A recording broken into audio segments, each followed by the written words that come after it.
စီးပွားရေးနဲ့ပတ်သက်ပြီးအောင်မြင်ဖို့အတွက်အချက်၃ချက်လိုအပ်တယ်တဲ့အဲ့ဒီအကြောင်း၃ချက်လိုအပ်တယ်အကြောင်း၃ချက်ဆိုတာနံပါတ်၁ကဘာလို့ဆိုရင်နေတယတမ္ပန္နအမိကောင်းရှိရစီးပွားရေးလုပ်တဲ့ပုဂ္ဂိုလ်ရဲ့အမိကောင်းဆိုဒီမှာငွေကြေးဌာနကျွယ်ဝတဲ့ပုဂ္ဂိုလ်ကငွေကြေးထုတ်ဆောင်ပေးခြင်းဟာဒါအမိကောင်းလို့ခေါ်ရနော်ယင်းဒီလို့ဖို့ငွေမလုံလောက်ဘူးဆိုရင်ငွေထုတ်ပေးအဲ့ဒါအမိကောင်းခဏခေတ်မှာဆိုလို့ရှိရင်ပုဂ္ဂိုလ်အမိကောင်းနေမဟုတ်ဘူးဘဏ်တွေကနေထုတ်ချေးပြီးတော့စီးပွားလုပ်ကြဘဏ်တွေရှိခြင်းဟာနေတယတမ္ပန္နအမိကောင်းလောက်တကင်တတ်တဲ့ပုဂ္ဂိုလ်တွေဟာငွေကြေးဌာနရနိုင်နေတယတမ္ပန္န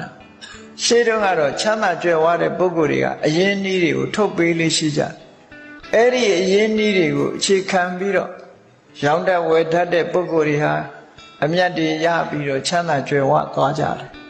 ဒီလိုဆိုလို့အဲ့ဒါကိုနေတယတမ္ပန္နလို့ခေါ်တယ်အမိကောင်းရှိရမယ်ဟုတ်မဟုတ်ကိုယ့်အကိုစဉ်းစားကြည့်ပေါ့စက်ပိုင်နေနော်ပွဲစားတွေကိုမှဘလို့အမိကောင်းနေရှိလဲစဉ်းစားကြည့်ဝေကြေးဒနာလုံးလိုအပ်တာတဲ့အခါမှာထုတ်ပေးတဲ့ပုဂ္ဂိုလ်ဒါတွေကိုအမိကောင်းနေလို့ပြောဒီတဲ့ပို့ပြီးတော့ကြည်အောင်မယ်ဆိုလို့ရှိရင်စီးပွားရေးနဲ့ပတ်သက်ပြီးအကြံပေးနိုင်တဲ့လူကြီးလူကောင်းတွေဟာလည်းနေတယတမ္ပန္နပဲပေါ့ကိုယ့်အတွက်အေးငွေကြေးဒနာဒီထုတ်ချေးတဲ့အမအစတောင်သူလယ်သမားတွေလည်းဒီအစိုးရတွေကနေအမတော်ချေးဆိုပြီးတော့ထုတ်ပေးတာဒါနေတယတမ္ပန္နထုတ်ပေးအတိုးနည်းနည်းနဲ့ထုတ်ပေးတဲ့အခါမှာလှုပ်တတ်ကိုင်တတ်ရှိရင်ကြီးပွားတိုးတက်တယ်လှုပ်တတ်ကိုင်တတ်မရှိဘူးဆိုရင်ကျွေးတင်တာနဲ့ဒုက္ခရောက်မမှန်ကန်လှုပ်တတ်ဖို့လိုသည်ဒါကြောင့်မို့ထုတ်ချေးတဲ့ပုဂ္ဂိုလ်ငွေကြေးအရင်နှီးပေးတဲ့ပုဂ္ဂိုလ်ရှိလင့်ကစားနောက်ထပ်လိုအပ်တဲ့အချက်တစ်ခုကဘာလို့ဆိုဝိဓုရကြိုးစားအထောက်မှုလိုအပ်တယ်စီးပွားရေးနဲ့ပတ်သက်ပြီးကျွမ်းကျင်လိမ္မာပြီးနေမနာနာမအားဆိုတာလို့ကြိုးစားအထောက်ဖို့ကလိုအပ်တယ်ငွေကြေးတော့ထုတ်ယူထားပါရဲ့ထုတ်ယူထားပြီးတော့တခြားနေရာတွေမှာသုံးဆွဲပစ်ပြီးအလုတ်ကိုမှန်မှန်ကန်ကန်မကြိုးစားဘူးအလုပ်ငန်းမကျွမ်းကျင်ဘူးဆိုလို့ရှိရင်လေအဲ့ဒီပုဂ္ဂိုလ်ဟာကြီးပွားတိုးတက်နိုင်စွာမရှိဘူးဒါကြောင့်မို့မြတ်စွာဘုရားကထောင်းစိတ်အောင်ဟောတာနေတယတမ္ပန္နအမိကောင်းရှိရမယ်လို့ဆိုတဲ့ငွေကြေးထုတ်ပေးမဲ့ပုဂ္ဂိုလ်လည်းရှိတယ်မိမိကိုယ်တိုင်ကလည်းဝိဓုရကြီးမားတဲ့လုံလဝိရိယရှိတယ်ကြိုးစားတယ်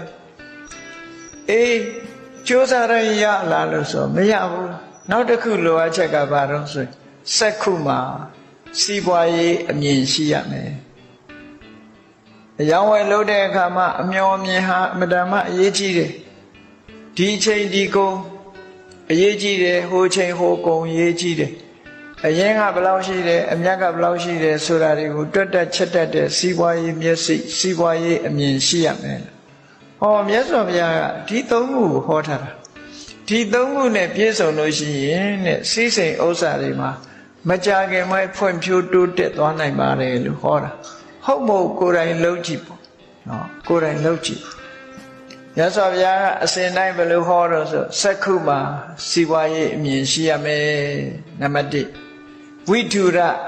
အမြင်ရှိတဲ့အတိုင်းကြိုးစားအထောက်မှုရှိရမယ်နေတယတမ္ပန္နလိုအပ်တဲ့ငွေအရင်ဒီဥစ္စာတွေထုတ်ပေးတဲ့ပုဂ္ဂိုလ်ရှိရမယ်အဲ့ဒီ၃ချက်နဲ့သာညီရင်မကြခင်မဲ့တိုးတက်မယ်လို့ဒီလိုဟောတာဒါလောကစီးပွားရေးနဲ့ပတ်သက်ပြီးတော့မကြခင်ကြီးပွားတိုးတက်နိုင်တယ်လို့ဒီလိုဟောတာ